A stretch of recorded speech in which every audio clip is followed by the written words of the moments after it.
Welcome everyone, and thank you for joining us in today's webinar. My name is Gina, and on behalf of the A4M team, I would like to give a special thank you to KBMO Diagnostics for sponsoring this lecture. We are excited to welcome Dr. Robert Silverman to share his knowledge on food sensitivity and GI health. Before we start, I would like to mention that questions will be answered at the end of the webinar. Please type them in the Q&A section in your Zoom toolbar. This recording will be available in the A4M website by the end of the week. Now, let me turn it over to James White, CEO of KBMO and our moderator for today's webinar. Thank you both for being with us today. Welcome. Great, thanks Gina, and thanks A4M and everyone for attending this. As Gina said, we're excited to have the Amazon best-selling author, Dr. Robert Silverman, with his new book, Immuno Reboot, talking about our food sensitivity test and the new gut barrier panel. So the nice thing is, as I say, we're getting two tests now for the price of one almost, in terms of our patented and the only patented food sensitivity test on the market, now with our unique gut barrier panel as well included. So with that, I thought we'd hand over to Dr. Robert to go through his slide deck, and we're, as I say, happy to answer any questions at the end. And over to you, Rob, and looking forward to hearing about it. Thanks so much. I appreciate the opportunity, James. Love the ability to collaborate on these type of leading edge topics. And I do want to piggyback on what James said before. If you have a question, we're going to try and answer all your questions. We like the extemporaneous moments. That said, let's really dig into the effect of zonulin, occludin, and now LPS, and the combination of food sensitivities on overall gut health, but really more than just gut health, overall health. And if I can use a subtitle, immune health. Dr. Alessio Fasano, a Harvard gastroenterologist who actually found the protein enzyme zonulin.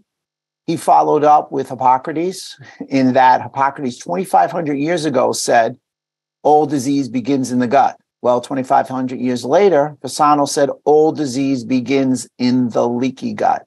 And I'm a big proponent on testing with all my patients and suggesting to all my colleagues to test for what I like to refer to as leaky gut or increased intestinal permeability. Factoid, 7,200 of the US adults say they have experienced GI symptoms a few times a month or more. 74% in the last 6 months have had a GI problem, and 56% of those with GI problems have not spoken with their primary care physician. So what's the takeaway there? It's very obvious. 3/4 of the people sitting in front of me, 3/4 of the people sitting in front of you have a gastrointestinal problem. I always ask all my patients, do you have the guts to be healthy? What have you done for your guts lately? So that is a conversation starter. And I think it's a great piece to add into everybody's history and ask, what are they doing with their gut health and how important is their gut health?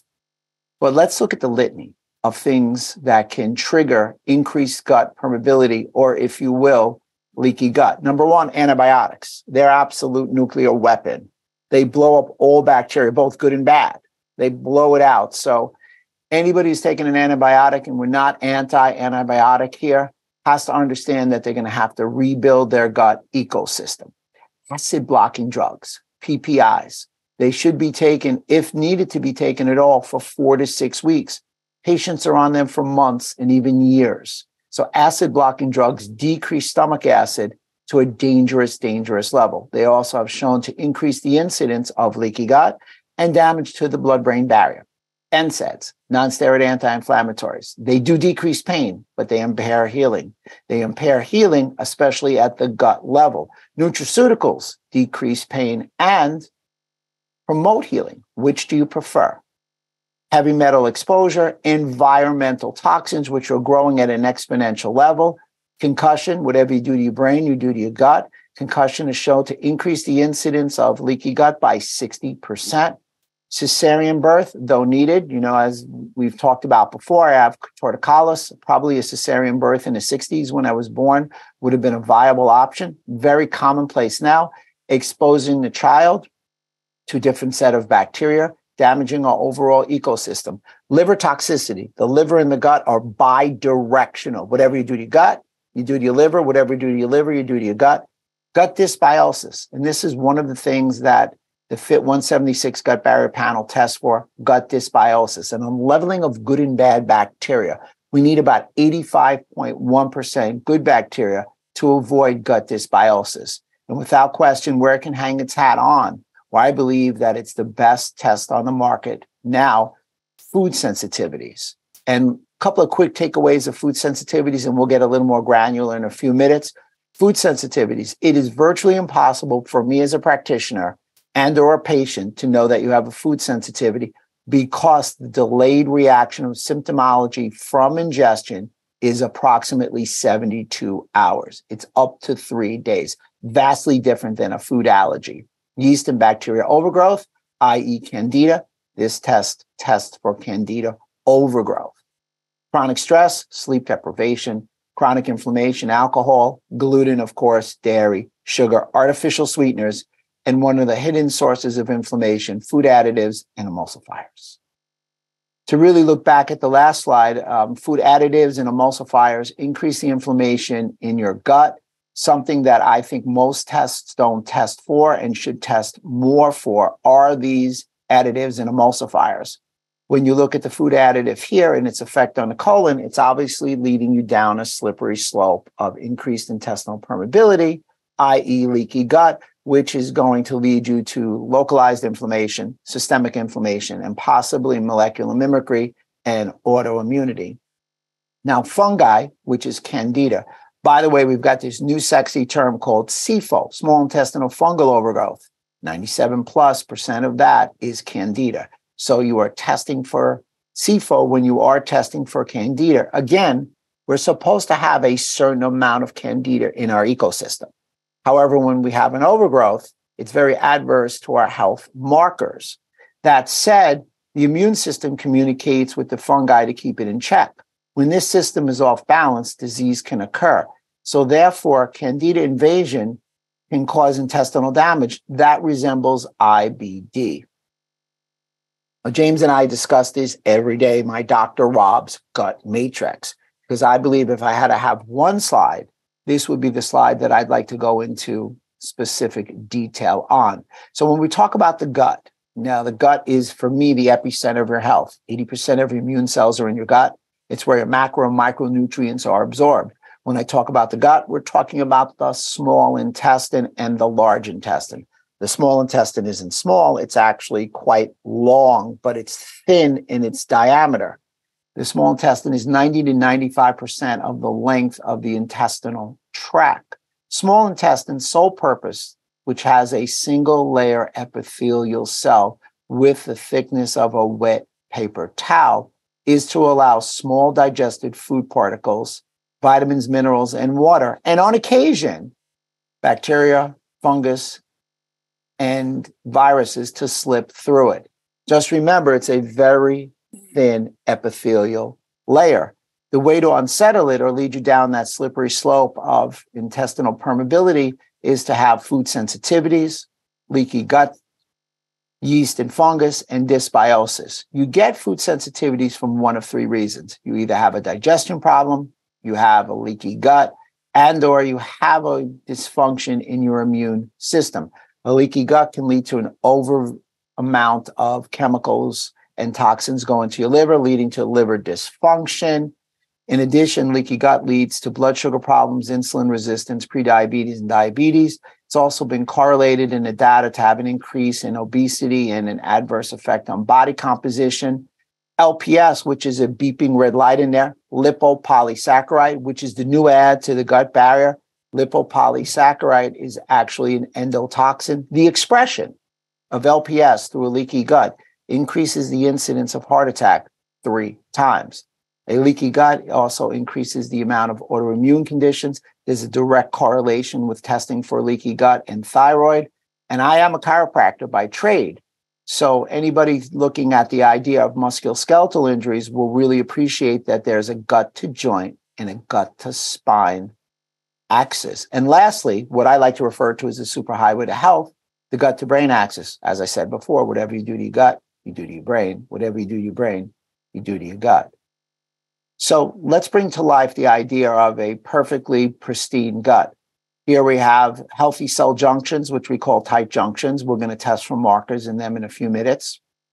And a healthy microvilli, allowing for good absorption. The white colored balls are small digested food particles. And when the gut is intact, it will allow just the small digestible food particles to pass through. The larger blue colored balls are large undigestible food particles. However, on the converse, when you have damaged cell junctions and poor microvilli, finger-like projections, you're going to get poor absorption with these kind of food particles. And as you can plainly see, some of the larger food particles are going to pass through the leaky gut, get into the bloodstream, and stimulate an immunological response. So this is a left and right. If you look to the left, you see the tight junctions once again in tow. The right junctions are leaky. You see these microorganisms passing through, burrowing their way through the mucosal membrane cells, getting into the bloodstream, ultimately having an immunological reaction, IgG, IgA from B and T cells. The end result will be nutrient malabsorption, autoimmunity, food sensitivities, blood-brain barrier breach, and systemic inflammation. So let's take it to the next step. Let's look at the gut-to-brain connection before we really start to talk about the test. Let's get to the root of cause of what I like to refer to as a broken brain. As I said before, whatever you do to your gut, you do to your brain. Whatever you do to your brain, you do to your gut. This can be encapsulated with the theme of gut on fire means brain on fire. Brain on fire means gut on fire.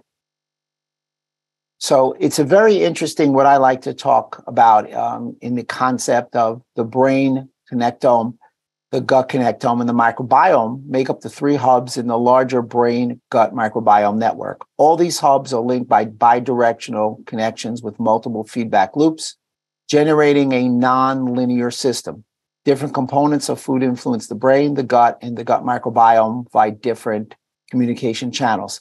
Dietary components actually influence the gut directly. So a food sensitivity is clearly going to adversely affect the communication or the messaging with the gut. So once again, for me, baseline test is going to be gut barrier and food sensitivities. I do believe that having food sensitivities are one of the biggest reasons for hidden chronic inflammation. And this next slide really brings to life the gut-to-brain axis and neuroinflammation. Here we have microbes and related products that get consumed. They damage that blood-gut barrier, and they are communicating with the blood-brain barrier. As an aside, you're also going to have adverse effects to the central nervous system, our brain, and our spine. And we also can have, from food sensitivities, immune dysregulation. So what's my take on food sensitivities and effect on health? It leads to systemic inflammatory responses. Your skin, it's part of your immune system. In the olden days, people used to look at the skin. It's very clear that we can get blotching, rashing. More pristine to me is the idea of joint pain, muscle pain, GI symptoms, brain fog, anxiety, depression, and mood, neurodegeneration, autoimmune issues, fatigue, and body composition issues. Everybody knows that when we've got a damaged gut or we have a food sensitivity, that will have brain fog and gas and bloating. That's number 2 on the list when you remove food sensitivities, which will show you some IRB studies. Number 1, please make note, it'll be worth to hear it twice. The number 1 thing that you will decrease precipitously from the removal of food sensitivities after you test for it is anxiety, depression, and mood. So food sensitivities versus food allergies. Food allergies are essentially an IgE response. Food sensitivities are more of an IgG response. They're a delayed reaction. They don't respond as well.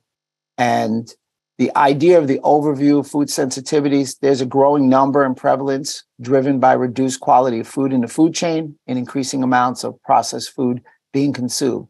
That leads to the idea of these food sensitivities being on a dramatic increase and rise, so much so that we've seen in the last few years a rise of 50% in the adults, 70% in children. The symptoms vary. Obviously, 90% of the sensitivities are restricted to 8 food groups: milk, soy, eggs, wheat, peanuts, tree nuts, fish, and shellfish. More so than that, once again, I want to reiterate that if you have a food sensitivity, there's a 72-hour lag from the time of ingestion to the time of symptomology. And here's a huge takeaway. This should be beeping. I should have a star next to it. Food sensitivities are caused and tested for by IgG. Now, where KBMO truly hangs their hat is that they use IgG 1 through 4 and something that's called an immune complex that actually activates the complement pathway. We're going to go in vast detail on that. So as a seeding, so we have some concepts of what this test really does, this test is unique in that it tests IgG 1 through 4. IgG has 4 subtypes. The third subtype, IgG, which is only 7% of the Igs, enables you to back down and around to the innate immunity and stimulate something called the complement cascade. So you're testing both arms, if you will, of the immune system. It's a very unique takeaway to this specific test. Food sensitivities, if incompletely digested food particles go through a permeable membrane and present themselves to the lamina propria, they clearly can elicit an IgG and an IgA immune response. Interestingly enough, even in intact membrane, approximately 2% of digested food is absorbed as immunologically recognizable peptide fragments. So someone like me, who tries every day, 24/7, 365, to take care of himself, I even showed some food sensitivities because there's a little dysfunction in my immune system. My digestion is good. The gut barrier test proved to be well. So the point is, a lot of patients come in and speak about, they think that they're in good condition and they may take care of themselves. That's always questionable to us practitioners, but it's still really good to test and not guess. To speak to the idea, I'm a big believer in detecting. I'm looking for triggers, and I want to remove those triggers. They would be food proteins, infections, toxic chemicals, and pathogens. I also want to repair the barriers, most predominantly the gut barrier and, of course, the gut-brain barrier. And lastly, I want the body to communicate. It's an interconnected system, and the body should harmonize. It should sound like a mellifluous soliloquy with a homeostasis of all the different systems, 12 to 14 systems. It shouldn't sound like a junior high school band without a conductor. So the real question is, when do providers want to use the FIT test? And I think that's a great question in that people who are struggling to lose weight, 75% of Americans are overweight or obese. If and when you have an autoimmune condition, 70% of Americans have an immune condition. Migraines, from my chiropractic background, again, people seek me out for migraines. When you're able to take away foods and foods that stimulate an immune response, you would be surprised at the dramatic change in the dramatic amounts of migraines on the downslope. The patient has thyroid problems, osteoarthritis, rheumatoid arthritis, brain fog, digestion problems, fatigue, any kind of gut digestion, skin problems, and any kind of women issues. So let's really break into the impact of menopause on gut barrier dysfunction. This was brought up to me by a female practitioner, and she was kind enough to share a lot of the information with me. And for me, it's a huge breakthrough, this 14, 15-year period where women are going through pre, peri, and postmenopause is very deleterious to their overall gut health. So gut permeability increases from pre to postmenopausal situations. So the key to it all is the interventions that target gut physiology during and after menopausal transitions could lessen inflammation. Here is a target for people to really be tested. If any woman comes in between 40 and 55 and 40 and 60, I strongly recommend the gut barrier panel test. I strongly recommend the FIT 176 test because there's so much going on, especially with the estrogen, that you really want to be able to test and see how you can make some changes in their overall health. Menopause decreases serum estrogens produced in the ovaries, adrenal glands, and adipose tissue. So these estrogens circulate in the body and are excreted in their conjugated form or can be deconjugated by bacteria in the intestinal tract and reabsorbed. Unfortunately, with a leaky gut or your ecosystem being dysbiotic, these processes are not going to occur. The fact that the gut also communicates directly with the liver, and the liver, through two of its phase 2 pathways, detoxes estrogen. This is, again, a critical element in an understanding that we have to address. And I only shared 2 slides. This is a webinar all to its own. So the takeaway, once again, we got to look at the women and the men, unfortunately, a little differently, in that pre, and postmenopausal times really have to test the gut microbiome. But I didn't forget about the guys. Gut health and hormones are connected. There's a gilding theory, gut endotoxin leading to a decline in gonadal function. So if LPS, which is the new marker, is in circulation, it's a key inflammatory trigger underlying male issues. This LPS, as we get into it, can actually get and attach to the testes and drive down testosterone. Quick aside, I know I'm being conscious of the time. I've had 2 patients with extraordinarily low testosterone, less than 100 total. I mean, it just, without question, it blew my mind. Did the gut barrier panel, was able to find that they had an LPS, addressed it, and there was a dramatic increase in their testosterone, a dramatic increase, whereas most of the doctors said the only way to get the testosterone up, the levels up, was through TRT. So let's dig in. Let's really talk about IgG food sensitivities. Let's look at the mechanisms of immune and non-immune mediated reactions to food. So clearly IgE, that's a food allergy. And most people know if you have food allergies. The example we always use is peanuts. We're on a flight. James and I are on a flight somewhere. And the flight attendant says, please, whatever everybody does, please don't eat a peanut. Someone's highly allergic. Well, that's an allergy. That's an IgE anaphylactic possible reaction. IgG is vastly different. There's over a duration of time. There's a delay to it. And KBMO really has that uniqueness of the IgG and the immune complexes. We also have IgA.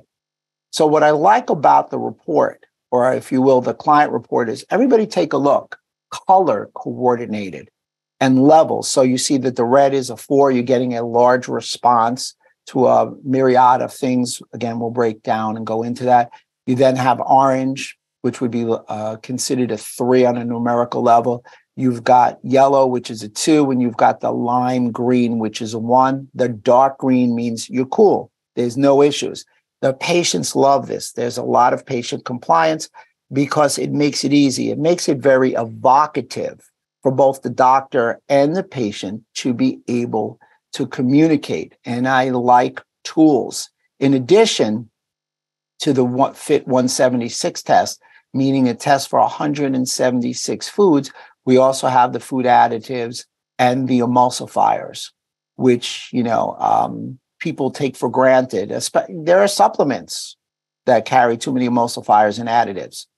I just wanted to go through some of the new 44 foods for 176. We're keeping up with the Joneses in that we've even tested for now stevia because, I happen to personally use stevia. I use monk fruit also.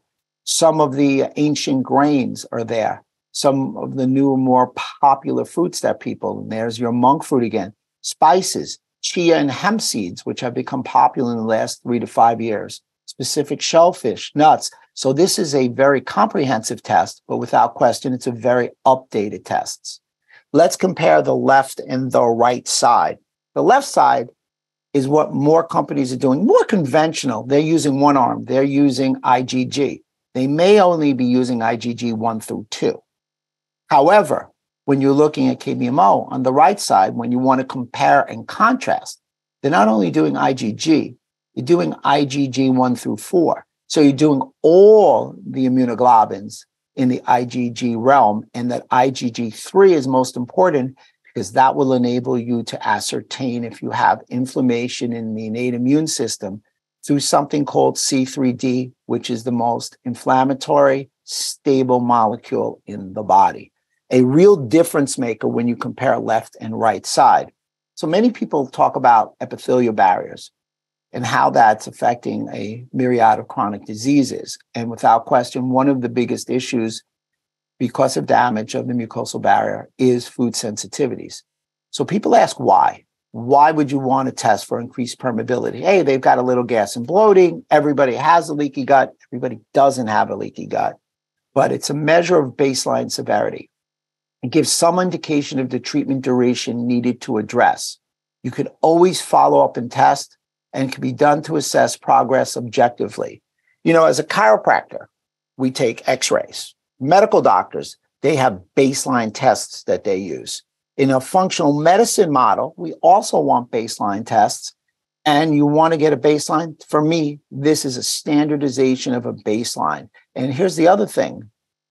How can you also show a patient if they improve? There are doctors out there say it's just symptomology. Well, if you're waiting for the symptomology, you've already burned up your inside possibly. And if you blunt the symptomology, we all know that medications, though needed in instances, can also blunt symptomology. If you're looking for a root cause resolution, you without question have to test the gut barrier. So here is the new gut barrier panel. This is truly exciting. For me, I believe it's revolutionary. This may be the ethos of where we are today. So when you look at the gut barrier panel, let's break it down and let's look at Candida. Candida is a yeast, as I said before. Everybody should have a certain amount. It's the overgrowth of yeast that poses an issue. Zonulin. Everybody can see me. I deliberately kept my camera on. So here's one epithelial cell. Here's another epithelial cell. They match together. This makes a tight junction. Zonulin is the pull on the inside. It is the functional pull to pull apart or pull on the tight junctions to now make it permeable. So zonulin is a critical marker. It was found by Dr. Alessio Fasano. Occludin is the next step. It's structural. It's the tearing of the structural fibers of the tight junction. So zonulin is function. Occludin is structure. LPS. LPS is on the inside of the gut wall. It holds on to gram-negative bacteria, holding on, I call it the ivy to the wall. LPS, when expressed through a leaky gut, can lead you down a path of endotoxemia. So what markers are we using? What do we test for? Well, we're testing once again, as I went before, IgG 1 through 4 to see if it also stimulates C3D. You're also testing IgA 1 and 2. IgA is secretory. It's at the gut level. It's also at the lung level. So IgA is early. It really determines if IgM and IgG come out. IgG is a little later, as we all know. They're both from the adaptive immune system, and C3D is from the innate immune system. So you are ascertaining a response through both parts of your immune system. So Candida is positive. It has a elevating effect to IgG and C3D as well as IgA1. So you've had it for a period of time, and it's also stimulated an inflammatory response. We need to address that. Zonulin is negative for IgG 1 through 4 and C3D, but it's positive for IgA. So we're seeing that zonulin is early. And that's backed up in this test by the fact that occludin is negative. So you typically are going to get zonulin first and occludin later. Therefore, again, the zonulin is early.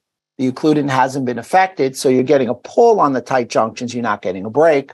However, you have a secretion over a duration of time of LPS. You may have had leaky gut a while ago, and LPS is now positive. So in your treatment protocol, you need to address Candida, you need to address zonulin, and you need to address LPS, and you need to have the time markers as such. So let's get a little more detailed. IgG is 75% of your immunoglobulins. It has a half-life of 21 to 23 days. IgG elimination diet should be lasting for about 12 weeks. For me, it's 4 half-lives. So what I'm saying is before you reintroduce anything, I would give it at least a 3-month period, and then you should retest. I am not going to go into detail. This would take us 15, 20, 25 minutes. This is the immune complex formation. Essentially, look at 10 and 12 in the bottom right corner. The idea of antibodies against tight junction proteins and the idea of antibodies stimulating immune complexes. Let's do the antibodies and the immune complexes. that actually deposits in tissues. You activate this complement pathway, you get inflammation, and you have symptomology. The key to the complement, in addition to the concept of inflammation, if you look at this slide, is you can get inflammation at the gut level. Not only inflammation at the gut level, when you stimulate the complement pathway over a duration of time, you can get autoimmunity. So getting into the idea of a complementary system, it's essentially a complement cascade. It's part of the innate immune system and can also be recruited and brought into action by antibodies generated by the adaptive immune system. It's a fascinating concept that our adaptive immune system, even though it's supposed to turn on after our innate immune system, can still backlog and stimulate the innate, and you're able to do that through specific antibodies. IgA is an antibody, plays a role in immune function of the mucous membrane. Again, it's at the secretory level. Candida is yeast that normally lies in small amounts in different parts of your body, your mouth, your skin, and your gut. It typically occurs and it grows when good bacteria is suppressed or the immune system is weakened. So Candida is a fabulous marker in that it really shows you that you probably have dysbiosis. You also have an overgrowth of, obviously, yeast, and you probably adversely affected your immune system. Zonulin, it's a protein that can open tight junction proteins. And what stimulates the expression of zonulin most? The protein in gluten and intestinal bacteria. They are the main triggers for a zonulin release. Zonulin is actually a protein that is synthesized in the intestinal liver cells. It's a critical biomarker for intestinal permeability. It is the only reversible regulator of intestinal permeability. Elevated levels of zonulin have been shown with autoimmune diseases, celiac, obesity, rheumatoid arthritis, type 1 diabetes, multiple sclerosis. So adding to that concept is higher zonulin levels are associated with higher waist circumference, blood pressure, fasting glucose, and increased risk of metabolic diseases. So you couple that all together, zonulin's a marker of tight junction function. But for me, I see an elevated zonulin through this test. I'm looking at overall systemic inflammation and faults through organ systems.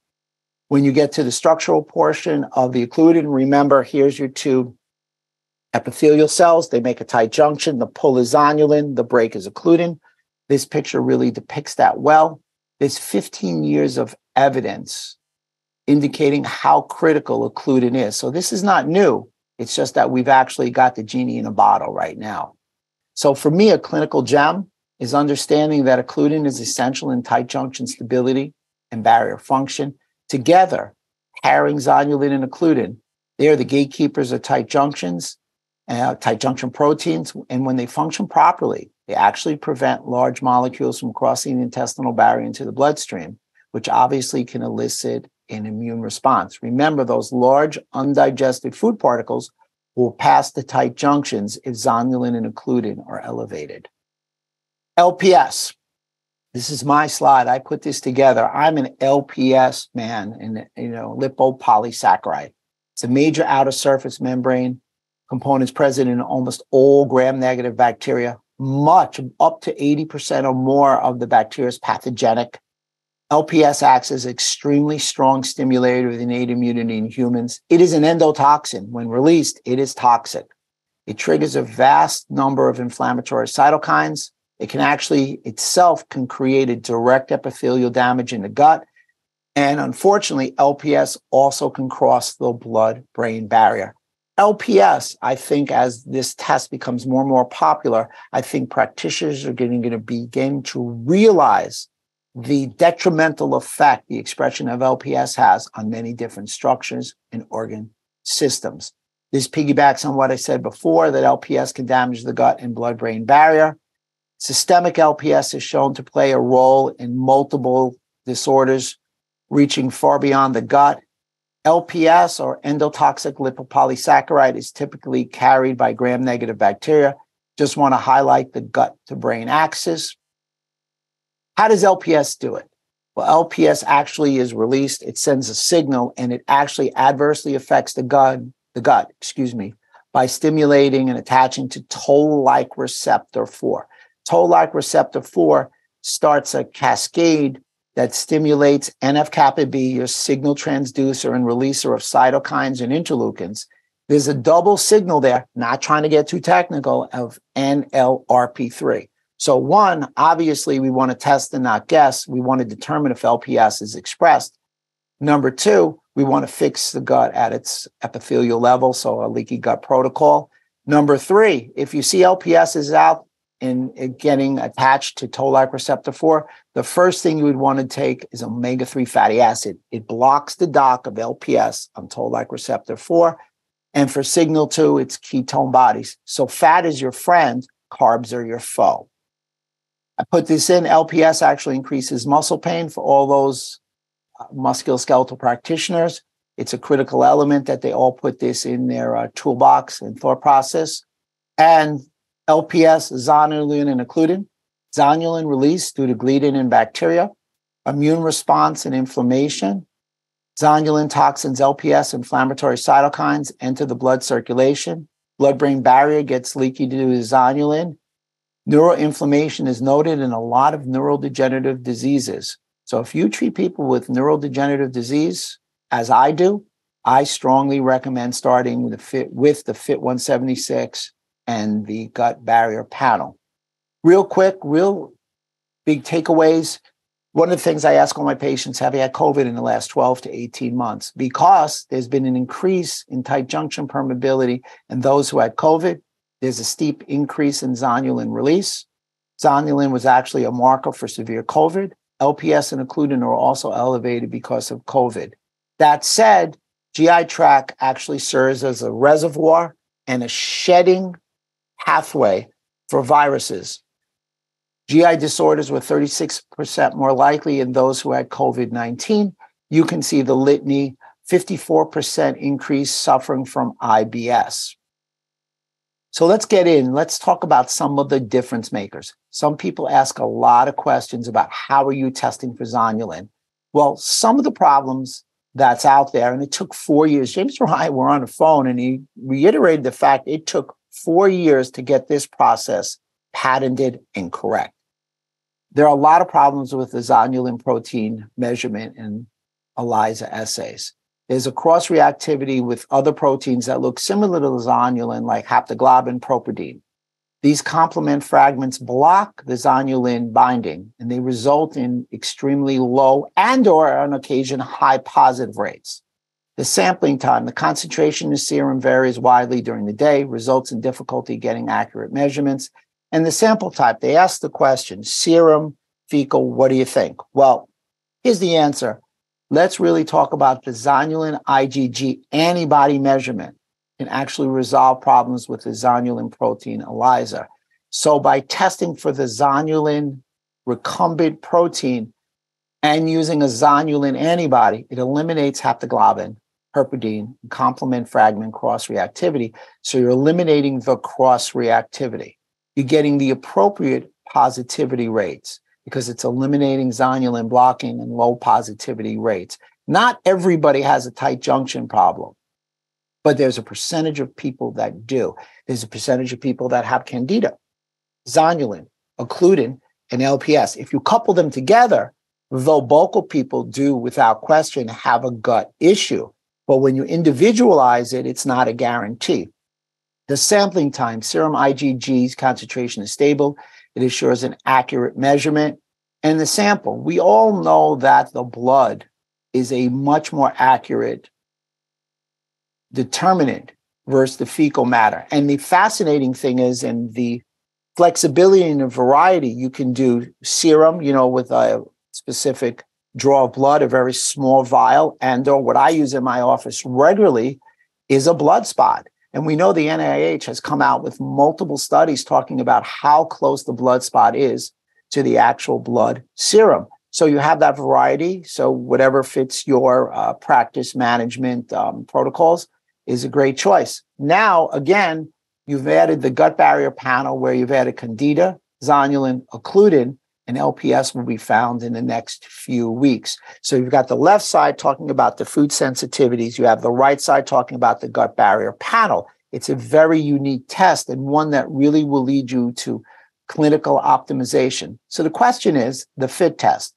Why do providers use it? Well, it's a dual pathway measurement. You're checking your acquired and your adaptive immunity because you're measuring antibodies IgG 1 through 4. You're also measuring IgA.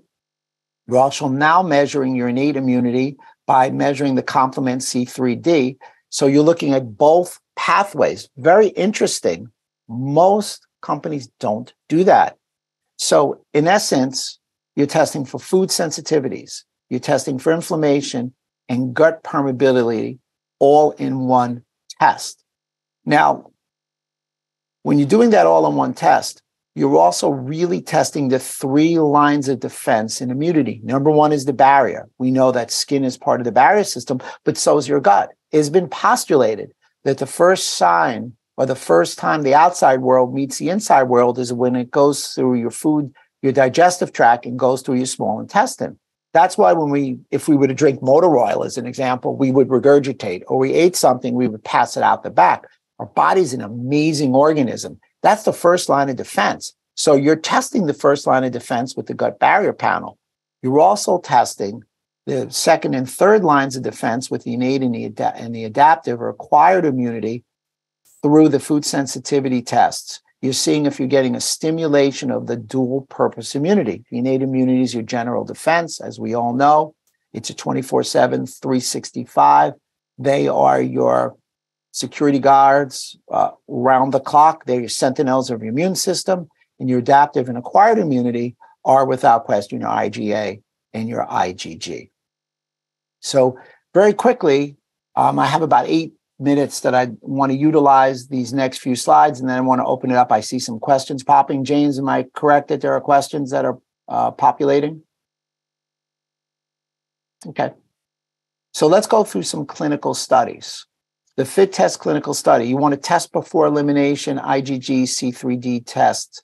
So essentially, you see this dramatic increase in symptomologies. So you eliminate the foods. Now, one thing about food sensitivities does not mean you have to eliminate the food for perpetuity. You want to eliminate the food for a duration of time. You want to address some of the reasons and the faults, whether it be a gut barrier fault, whether it be a digestion fault, whether it be an immune fault, and you want to work within that framework in your functional medicine protocols, and then you want to be able to reintroduce the foods. That said, testing after elimination, you see this dramatic data analyzed for 30 patients before and after an elimination diet, significant reduction in number of sensitivities reported after elimination, really indicates the FIT test could predict certain food sensitivities.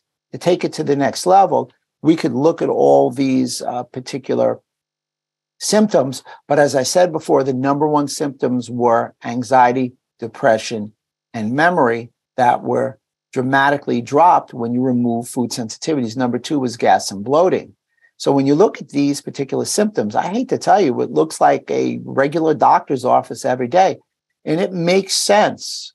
Food, good food, is a potentiator for inflammation. Bad food is a potentiator for inflammation. So we need to choose wisely, and we need to choose within our N of 1 for that individual. How do you get to the N of 1? For me, it's testing and not guessing. So we have an IBS clinical study that was done where we were evaluating health benefits and outcomes of IBS and food sensitivities using the FIT test. So let's take a look at some specifics where we used an IBS score. So there was a dramatic decrease in the intervention group versus the control group, 3-to-1 ratio where you're using symptomology. Symptomology works. It's not a bad thing. It's a great check on what you're doing. Homocysteine, a stroke marker, and we all know that serum markers are highly objective. You saw a dramatic decrease in the intervention group taking food sensitivities, yet the control group still had an increase in homocysteine. C-active protein, which is a tissue inflammatory marker, you saw a dramatic decrease in the intervention group and a small decrease in the control group, but it was 5-to-1 intervention to control group. So the IBS really abated quickly when you took out the foods that stimulated inflammation to the gut. So the clinical outcomes in IBS greatly improved when using the FIT test.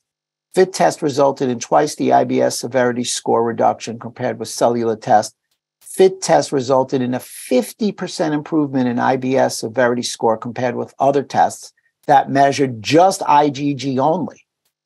Lastly, the conclusion was as follows. Clinical outcomes for IBS greatly improve in using FIT tests to predict food sensitivities. So in summation, what are we saying? What are the conclusions? What are the huge takeaways on the KBMO FIT test? It measures 176 foods, colorings, emulsifiers, and additives. It's a dual pathway detection. Remember, it's doing IgG and complement. It's testing both parts of your immune system. It's also complement generating inflammation. It's testing for C3D. Once again, the complementary cascade, which is the most inflammatory, stable molecule in the body. The key to the zonulin test is as an anti-zonulin antibody, which is a tremendous marker of gut permeability. Now just added the LPS marker. So it is an extraordinary, unique barrier panel, which is included in the FIT test. Excellent outcomes, backed by IRB approved clinical study, and you have that versatility of the finger stick. So it's a very easy way to obtain a sample. One of the things I like is the phone app. The idea that patients can look and remember. I just had a guy today say, you know what? I can never remember the same food sensitivities that I have.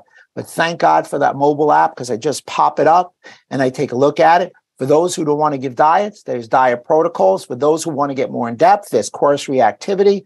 There is a panacea of things that you can use in there. And you know what? Everybody needs an app. The app is there for you. Normally, I love to take more time with my 7R program.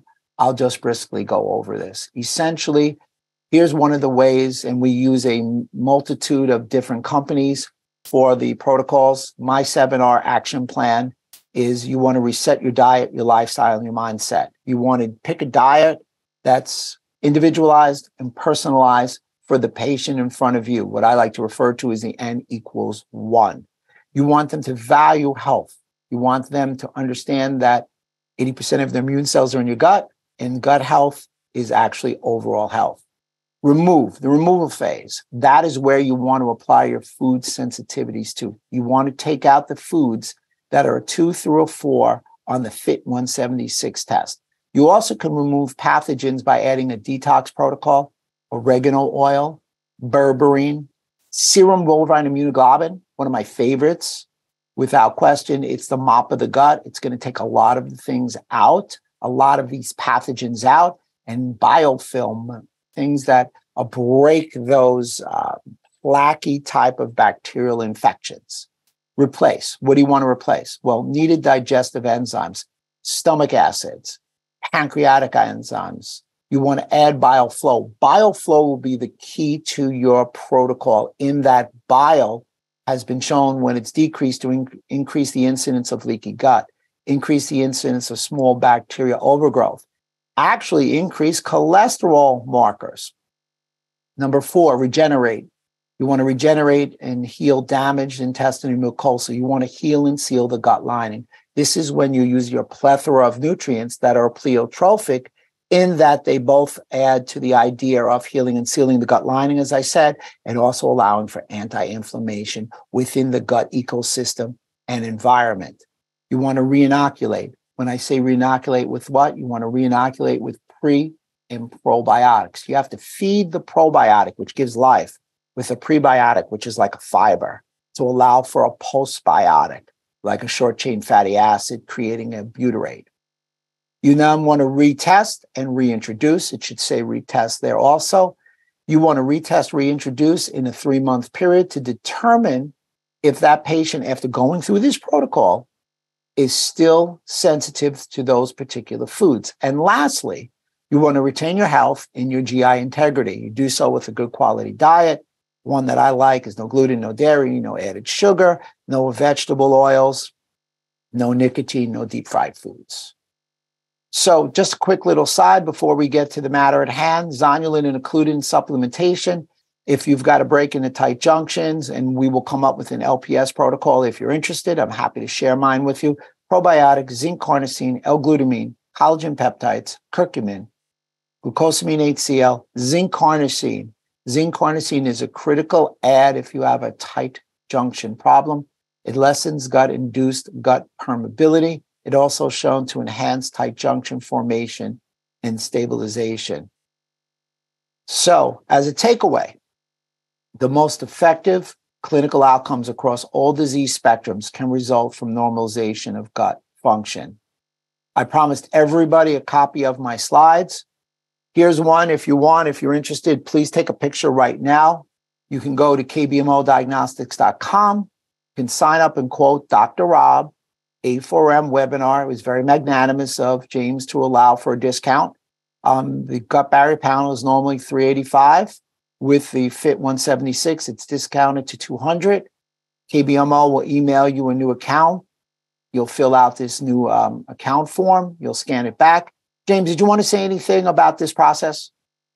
No, I think you nailed it, Robert. As you say, just if you kind of go to the website, the kbmodiagnostics.com, and then just quote the Dr. Rob A4M webinar, and then we'll make sure we ship out kits to you as well. So perfect. Well, Rob, thank you very much indeed for that. We've got a number of questions in here, so I thought we'd kind of go through those. So do you want to just mention your book there, Rob? Sure. Everybody, really quick. A lot of what we talked about is in my book, Immune Reboot. Bestseller, came out in December. Chapter 5 is all about my Super 7R. Multiple times I've mentioned the food sensitivity test and the gut barrier panel. So if you're interested, Immune Reboot.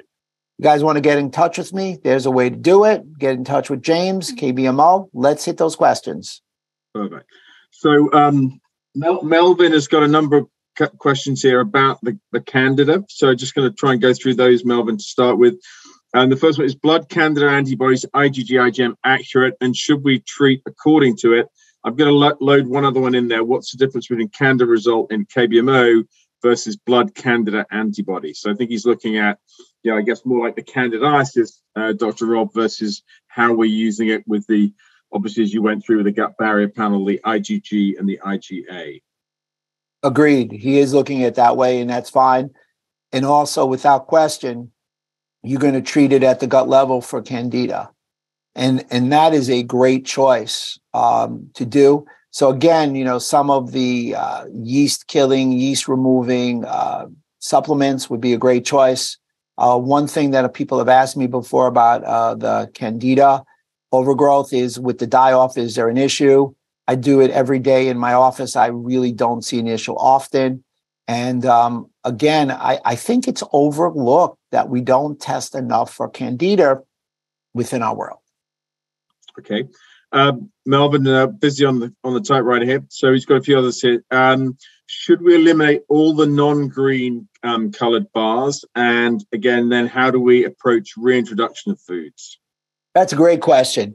So Melvin, James and I have this discussion all the time amongst the science board members.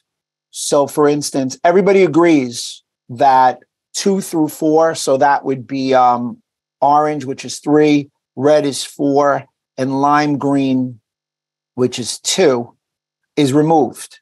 However, if you have more than 10 food sensitivities in those groups, I would remove everything that lights up the patient, at least for 1 month.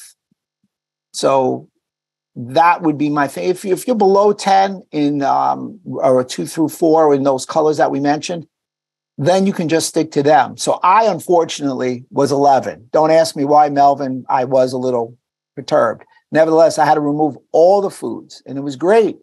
There's still a lot of foods to eat. And of course, you always want to choose foods from the food rainbow, if you will. So that is sort of my Rob's rule. More than 10, you got to take away the ones. Then one of the other questions is, where can we access the KBMO study? Melvin, if you could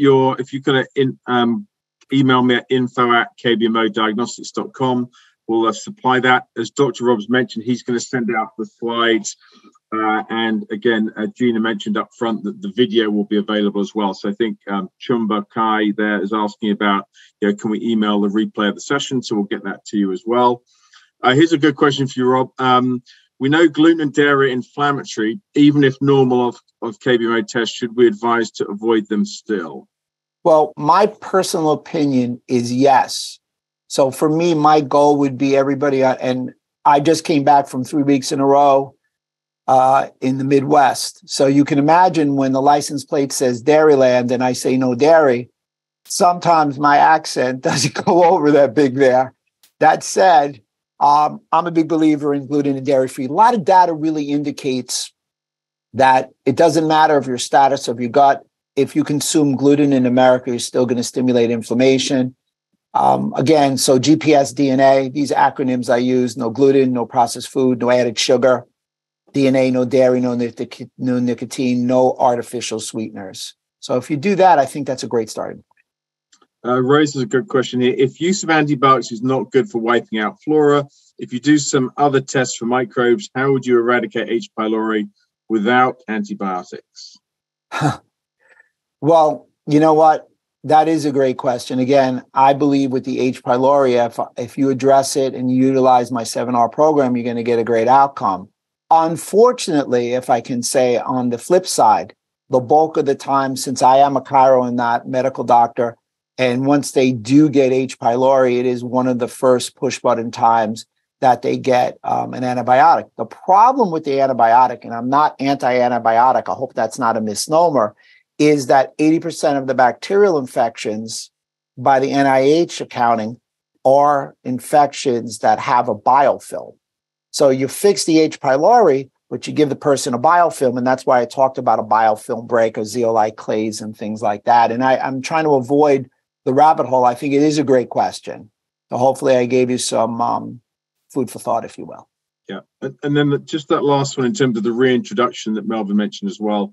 I mean, just backing up Dr. Rob there, what I hear from a lot of providers who are using the test, and it's being broadly used all around the world now, is that generally they try, as Dr. Rob said, to try and eliminate those foods for 3 months.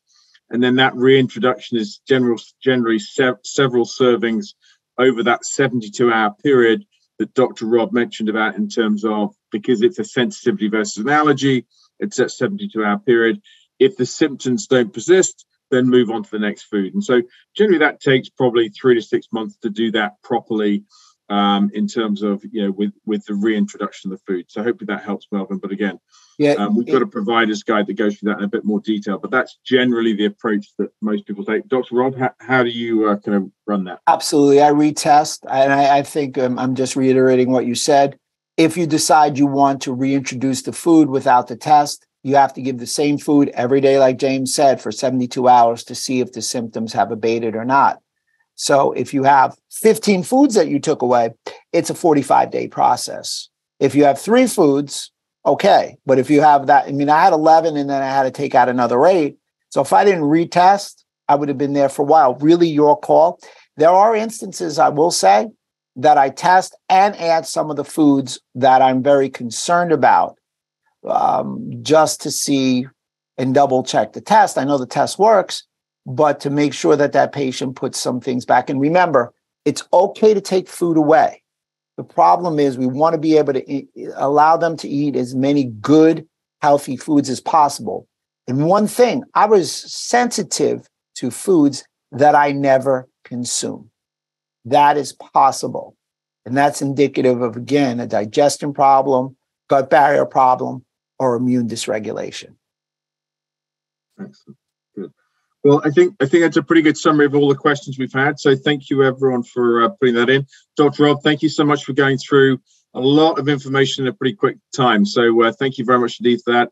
There's more information, as you said, if you want more from us, at info@KBMO Diagnostics or at the info@Dr. Rob Silverman as well. So again, lots of opportunities to kind of reach out to us. And again, thank you very much for Gina and the folks at A4M for giving us an opportunity to reach out to you all. So as I say, there's a discounted test if you guys want to try the test, and we'll be getting this information back to you, and as well as the Dr. Rob's new book, which is out as well in terms of Immuno Reboot. So all those things are available to you, and thank you all very much indeed for your time.